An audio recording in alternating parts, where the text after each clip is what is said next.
லீட்ஸ்னாலே கஷ்டம் தான். இல்ல அப்படி பார்க்க கூடாது. லீட்ஸ்னாலே கஷ்டம் கிடையாது. ஓகேவா? லீட் வந்து யாருக்கு கஷ்டம்னா எப்படி எடுக்கணும்னு தெரியாதவங்களுக்கு தான் கஷ்டம். நம்ம அதை தெரிஞ்சுக்கிட்டோம் இப்போ. ஆமா, அது ஒண்ணு இருக்கு. அதை தவிர்த்துட்டு இப்போ ஏஐ வந்துருச்சு. நம்ம அதை ரொம்ப எஃபிஷியண்டா யூஸ் பண்ண ஆரம்பிச்சிட்டோம். நம்மளே இது பண்ணிட்டு இருக்கோம். அப்படின்றப்போ இப்போ நம்மளே ஒரு ஏஐ பண்ணி நம்ம ஏற்கனவே லீட்ஸுக்கு ஆட்டோமேட் பண்ணிக்கிட்டு இருக்கோம். அது இன்னும் எப்படி எஃபிஷியண்டா கொண்டு போலாம்னு நீ பாக்குற? ஆக்சுவலா ஏஐ வரதுக்கு முன்னாடி நிறைய லீட் எங்க தெரியுமா ப்ரோ வேஸ்ட் ஆச்சு? ஃபர்ஸ்ட் வந்து வாட்ஸ்அப்ல டிஎம் ஆட்டோமேஷன் கிடையாது, லிங்க்டின்ல டிஎம் ஆட்டோமேஷன் கிடையாது, அண்டு இன்ஸ்டால டிஎம் ஆட்டோமேஷன் கிடையாது. இப்போ ஒரு ப்ராடக்ட்டோ சர்வீஸோ ஒருத்தவங்க கொடுக்குறாங்கன்னா ஃபர்ஸ்ட் வந்து வீடியோ இல்லை ஆட் ரன் பண்ணிட்டு போயிடுவாங்க.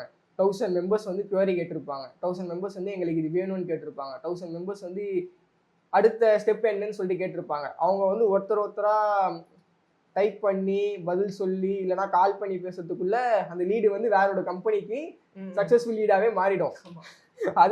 அதுக்கப்புறமா தான் டிஎம் ஆட்டோமேஷன் வந்தது. நம்மளும் டிஎம் ஆட்டோமேஷன் பண்ணி நிறைய சக்ஸஸ்ஃபுல் கிளைண்ட்ஸுக்கு பண்ணி கொடுத்துருக்கோம். டிஎம் ஆட்டோமேஷன் வந்தது. அதுக்கப்புறமா டிஎம் பண்ணக்கப்புறமா கிளைண்ட்ஸ் வந்து என்ன பண்ண ஆரம்பிச்சாங்கன்னா அதில் வந்து 1 ரேஷியோ எடுத்துக்கோங்க, இல்லை 10% ரேஷியோ எடுத்துக்கோங்க. ஓகேவா? அந்த 1 ரேஷியோ இல்லை 10% ரேஷியோ என்ன பண்ண கால் பேசணும்னு சொல்கிறாங்க நம்ம கிட்ட.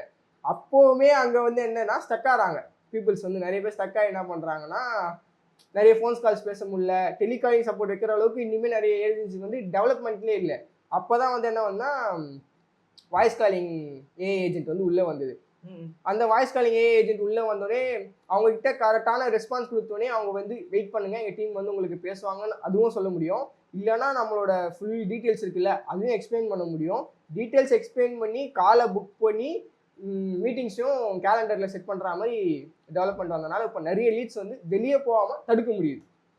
ஒரு நம்ம ஒரு 10 பேர் தனியா உட்காந்து பண்ண வேண்டிய ஒரு ஒர்க்கை ஒரு 2-3 ஒரு அளவுக்கு இருந்தாலும் ஹியூமன் சூப்பர்வைசிங் இருந்தே தான். ஆமா, இப்போ வந்து ஒரு டீம்ல வந்து ஒரு 10 மெம்பர்ஸ் இருக்காங்கன்னு வச்சுக்கோங்களேன். அதில் வந்து 8 மெம்பர்ஸ் பண்ற ஒர்க்கை வந்து இந்த 2-3 ஏஏ பண்ணிட்டு அந்த 2-3 ஏஏ வந்து ஒரு மெம்பர் இல்லை 2 பேர் வந்து பார்க்குற மாதிரி இருந்தா போதும். மற்றவங்களை வந்து ப்ராப்பரா வேற ஒரு இதை விட தேவைப்படுற ஒரு விஷயங்களுக்கு யூஸ் பண்ணிக்கலாம்.